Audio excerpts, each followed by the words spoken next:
Today we are talking about Samyang and Schneider Kreuznach cooperation.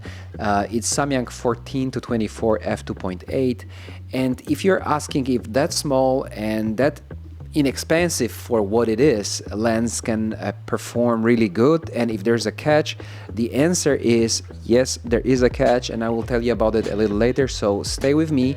But overall, I like this lens. However, it was difficult for me to say if I can recommend it or not, and let me explain why. Let's start with the basics. So build quality of this lens is very good. It's plastic, but it's a high quality plastic, and you have a metal mount with a little bit of weather sealing. You have USB-C port to for future firmware updates, programmable button. You have like switch between autofocus and manual focus, and interestingly enough, you can put a filter on that lens, which is not something obvious for this kind of super wide zoom lenses. So you have 77mm thread, you have 445 grams of weight, so this is pretty lightweight and small for what it is, so that's actually very good.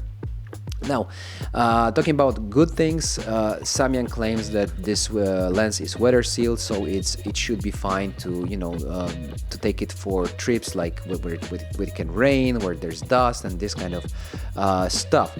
So overall, it's a very nice lens, and interestingly enough, both focus ring and this zoom ring, different structure to it, different feel to it. Thanks to that, you can easily feel if you are zooming in or if you are trying to focus.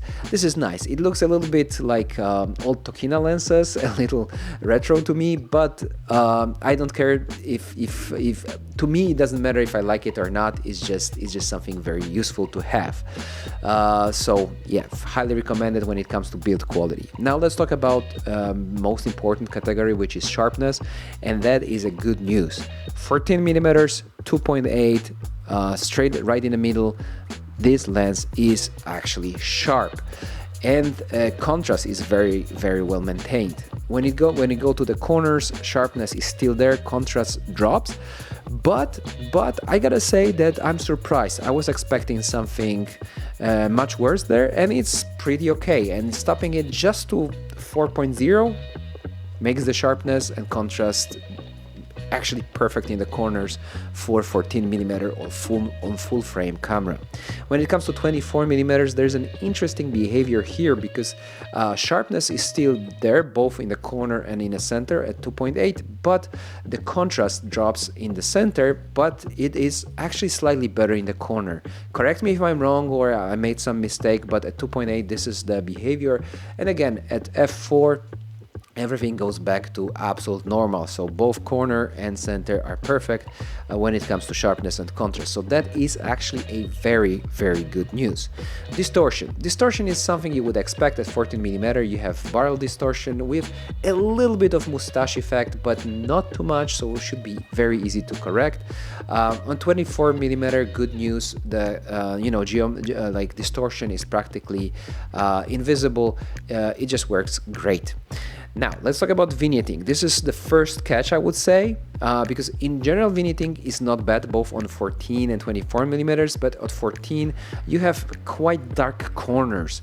So something to keep in mind if you want to use it in professional scenarios. Of course, if you stop it down, it gets better, but it almost never disappears. So there's something about those corners that you will have to correct in post-production, which adds on, top of already a lot of work with modern photography.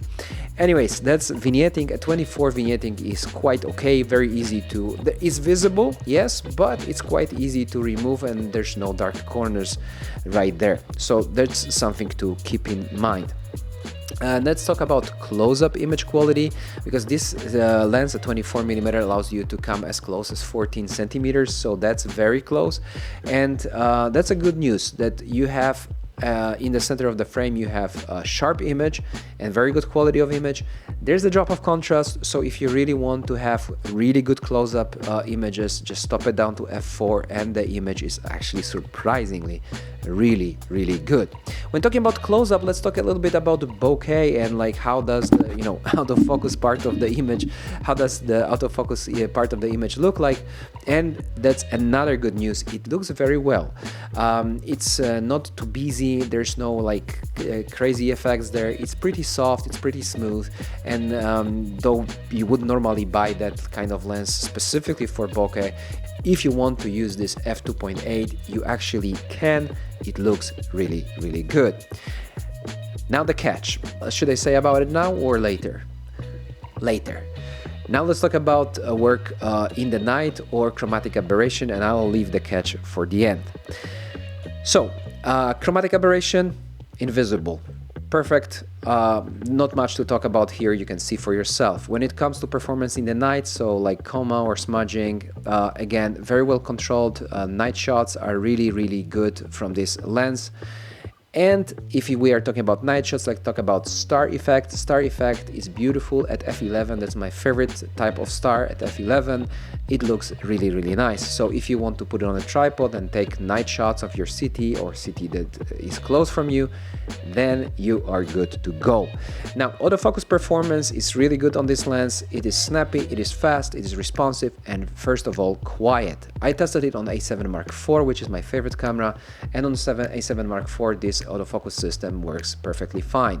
Focus breathing, it's always hard for me to pronounce it, but it's nicely controlled. You have a little bit of this, squeezy effect, but there's nothing to be worried about. And generally saying, this is a nice tool for videographers because it does have very useful focal range, which you can see for yourself. At 14mm, you can actually walk with this lens, and it compensates a lot of your, shakiness of your hands and this kind of stuff. You know what I'm talking about. So that can be actually a very nice lightweight tool for videographers. Now let's talk about the problem, the catch. So this is a work against harsh light. So when working against the light, you can see that flaring is actually quite okay at 14mm, but there's some kind of internal reflection in the lens that may have something to do with some engineering problem right there, that it creates this big reflection.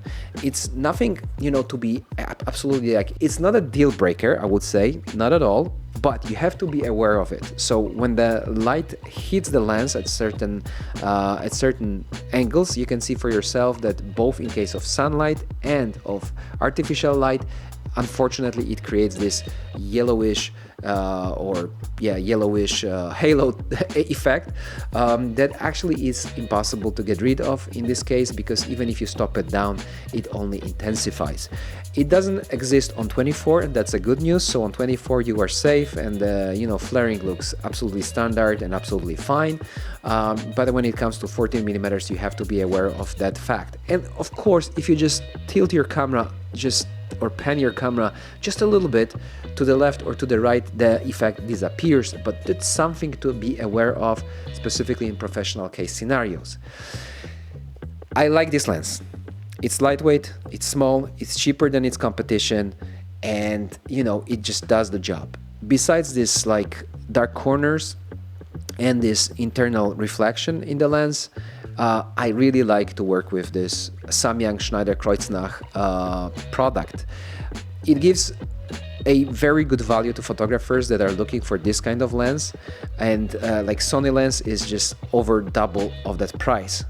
So taking this into consideration, I would still recommend this lens, though it wasn't extremely easy from the very beginning because of those problems that I found with this lens, but still you can see for yourself that on sample images I enjoyed working with this lens. You can use it for interior photography, but of course you have to know about its faults to avoid that in your professional production. If you learn how to work with it, that's a very, very highly recommended lens. Talking about highly recommended stuff, I highly recommend you like accessories from JJC. For example, they have sent me this air blower that you can charge with USB-C, and you can use it to clean your lenses like Schneider Kreuznach 14 to 24, and you can also clean your sensor. Sensor dust is a big problem in photographers' life, and they did not sponsor this video, but they have sent me a lot of goodies like their mobile accessories. Let me show you real quick. like their mobile phone accessories and this blower that I'm actually using and enjoying a lot, because like getting rid of a sensor dust with this, you know, manual blower thing is sometimes very complicated. This thing is strong, it is really durable, and it's really well made, and I'm really positively surprised with this thing. So if you're thinking of purchasing one, the link is in the description below as well to this kind of stuff. So I knew them for quite a while, JJC, and I had some stuff from them before, but now I have this YouTuber privilege that they are sending me this kind of stuff, and I really enjoy using it.